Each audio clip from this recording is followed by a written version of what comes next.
This coverage of MWC is brought to you by Bitdefender Mobile Security.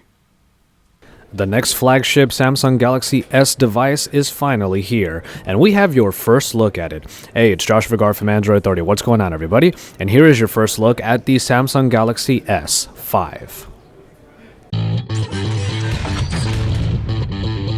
When it comes to design, we have the same plastic build that we already know and either love or hate from Samsung's devices. But now the back has soft touch material, and it is better than glossy plastic, as many people will posit, but it may or may not be better than the faux leather that we've had on the Galaxy Note 3. In the end, it still feels pretty nice in the hand, and those small perforations on the back, though it will be your opinion of whether or not those look good, do help a little bit with the feel. The shape of this phone is very similar to the Galaxy S4, however we do have much flatter sides and also the more rounded corners that were reminiscent of the Galaxy Note 3. As far as the button layout goes, you do have an added twist here that the home button now includes a fingerprint scanner underneath that layer, and also the menu button has been replaced by a recent apps button. As far as the feel in the hand goes, we are dealing with a 5.1-inch display here, so the phone is just a little bit bigger all the way around than the Galaxy S4. We are dealing with a slightly larger screen here at 5.1 inches, but it is a 1080p display despite rumors of even more resolution being available on the S5. As far as the quality goes, however, the AMOLED screen on the S5 is still very great and is very reminiscent of the Galaxy S4 from last year. Both perform beautifully with highly vibrant colors, and they might be perhaps oversaturated at times, but in the end, the display is still very enjoyable. Unfortunately, at the time of this recording, we've been unable to confirm exactly which SoC is going to appear in the Galaxy S5, but what we do know is it's a quad-core 2.5 GHz processor that should bring a lot of boosts in performance. So stay tuned for an annotation that will confirm which processing package will be found in here. As far as hardware goes, we do see Samsung return to the general trope that they have of adding in basically everything but the kitchen sink. We'll start off with the 16 or 32 gigabytes of onboard storage that can be bolstered by a micro SD card slot. As far as the battery goes, a 2800 milliamp hour removable battery is available, which its capacity may not be a large leap for Samsung, but they did look to give great power saving options. One in particular is an ultra power saving option, which not only gives you a very minimalistic home screen, but also makes everything completely grayscale.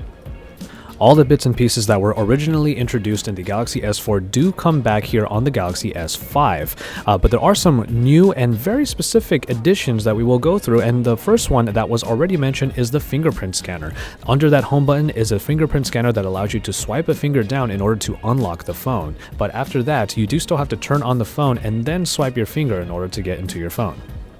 The other very interesting addition in the Galaxy S5 is the inclusion of a heart rate monitor, which is located right below the camera optics on the back. Essentially what happens is you can open up S Health, start the heart rate monitor, and when you lay a finger on top of the unit, it will read your heart rate and display it for you. It is good for all of those health fanatics out there, but is also a bit questionable in terms of whether or not it's going to be ultimately useful for everybody.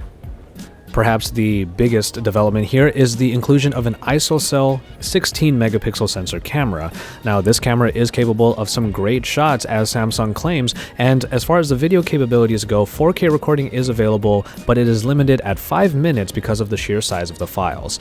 Now, the camera app has been redone, and it is very settings-centric, as when you hit the settings button, you'll see a lot of different settings for all of the different tweaks you can make to your smartphone photography. A few new modes are available now as well, like a selective focus shooting mode, and also full HDR, live HDR rather, that will allow you to get some really nice photos.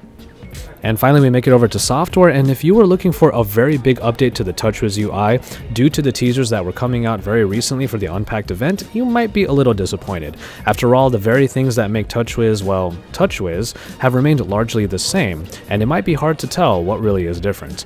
Well, the toggles in the notification dropdown are now similar to the ones that were found in the Note Pro tablet series, as everything is comprised of circles. The same goes for the settings pages. As far as multitasking goes, it does take on a somewhat different approach now that the menu button has been replaced with a recent apps button. You will be able to get some simple multitasking done by just using that button to go in and out of apps.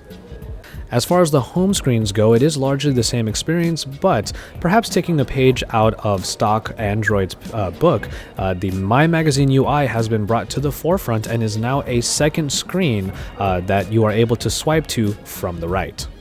Ultimately, if you were looking for an upheaval of the general TouchWiz UI, you probably aren't getting it here in the Galaxy S5. However, all of the features that were introduced in previous Galaxy S devices and even Note devices do make it over here, and should provide a very full-featured experience.